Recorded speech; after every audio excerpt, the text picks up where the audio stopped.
Busco a mi hija, Pamela Leticia Portillo Hernández.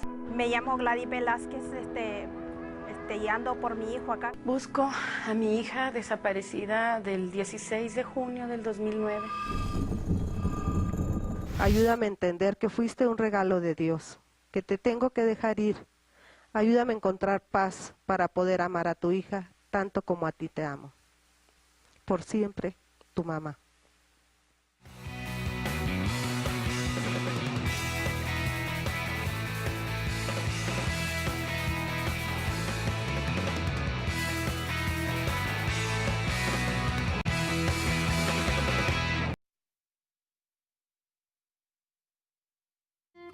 Cuando empezaron a desaparecer como el oasis en los espejismos, a desaparecer sin últimas palabras, tenían en sus manos los trocitos de cosas que querían. Están en algún sitio, nube o tumba, están en algún sitio, estoy seguro, allá en el sur del alma. Es posible que hayan extraviado la brújula y hoy vaguen preguntando, ¿dónde carajo queda el buen amor? Porque vienen del odio. Dicen que no están muertos, escúchalos, escucha, mientras se alza la voz que los recuerda y canta, cantan conmigo, conmigo cantan, no son solo memoria. Muy buenas noches, estamos en una emisión más del programa El Observador con un tema muy fuerte, las madres de los desaparecidos. Y me acompaña en la conducción Marco Lara Clark. Muy buenas noches, Muy buenas noches. Maridalia. Bueno, el Programa Nacional de Seguridad Pública, que acaba de ser publicado en el Diario Oficial, tiene un dato muy interesante, elocuente a mi juicio, que tiene que ver con lo que sucedió señaladamente durante el régimen del presidente Calderón.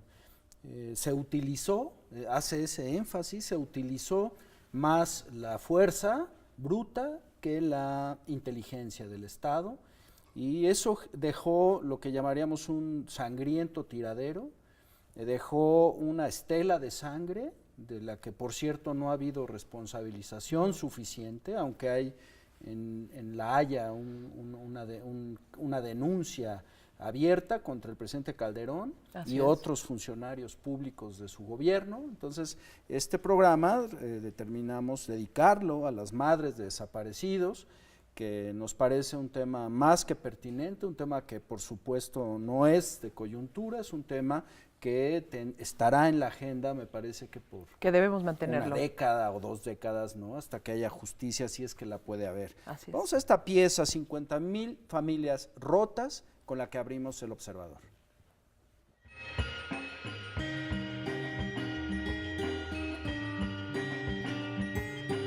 El día de hoy se hace pública una base de datos elaborada por la administración pasada con fecha de corte a noviembre del 2012, que comprende 26,121 personas no localizadas.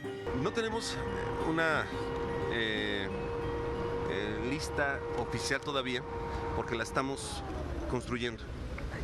Sí sabemos que se cuentan por miles. ¿Cuántas personas permanecen desaparecidas en México? Todavía no lo sabemos. Apenas el año pasado, el gobierno federal reconoció que se sumarían poco más de 26,000. Pero este número representa apenas la mitad del registro que tienen organizaciones nacionales e internacionales sobre niños, jóvenes, hombres o mujeres, mexicanos inmigrantes, militares, policías o marinos, que en los últimos 15 años no han regresado a su casa. La falta de acciones de los gobiernos ha obligado a su familia, especialmente a las mujeres, a iniciar su propia búsqueda.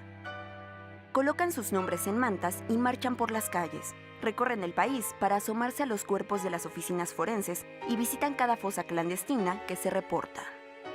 Una de las referencias más cercanas que obligó a las mujeres, todas ellas madres, a organizarse, ocurrió hace 15 años, en Ciudad Juárez, Chihuahua, cuando el número de jóvenes desaparecidas y asesinadas era alarmante. Las mujeres confrontaron a las autoridades y comenzaron su propia búsqueda.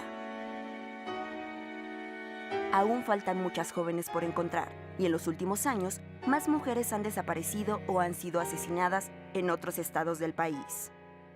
A estos casos hay que sumar la desaparición de personas que ocurrieron durante la década pasada, cuando se modificó la estrategia de lucha contra el crimen organizado.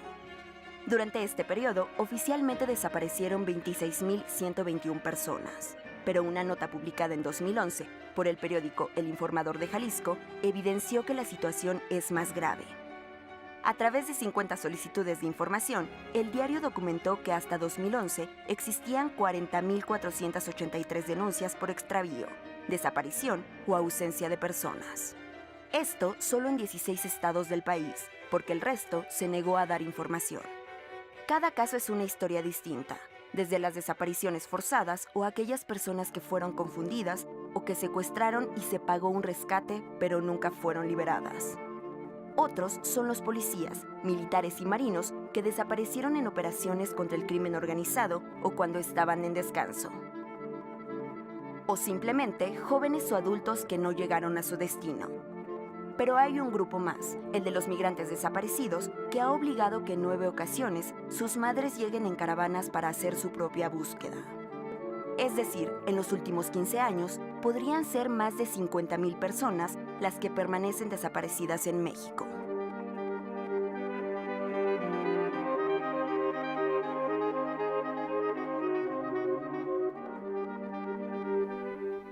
Bueno, pues este es un caso, apenas un diagnóstico, una aproximación.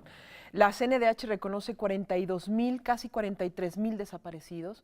En el caso de los militares, por ejemplo, la cifra no es precisa tampoco, pero son cerca de 200 también. Entonces tenemos números que no son claros, Marco, y eso no puede ser posible en esta situación. Claro. Y estamos hablando hoy precisamente de las mujeres porque es el 10 de mayo, el Día de las Madres. Sí, me parece que en efecto, como dice lo que ya es un cliché, lo que no se mide no se puede resolver, no hay indicadores ni siquiera sostenibles, lo que ya habla de una irresponsabilidad oficial. Y hay que hacernos algunas preguntas, hablando con madres para reportajes que yo he hecho en los últimos tiempos sobre este tema o temas asociados. Hay algunos móviles muy señalados para el tema de las desapariciones. Por supuesto, el tráfico de personas, el tráfico de órganos, también la extorsión.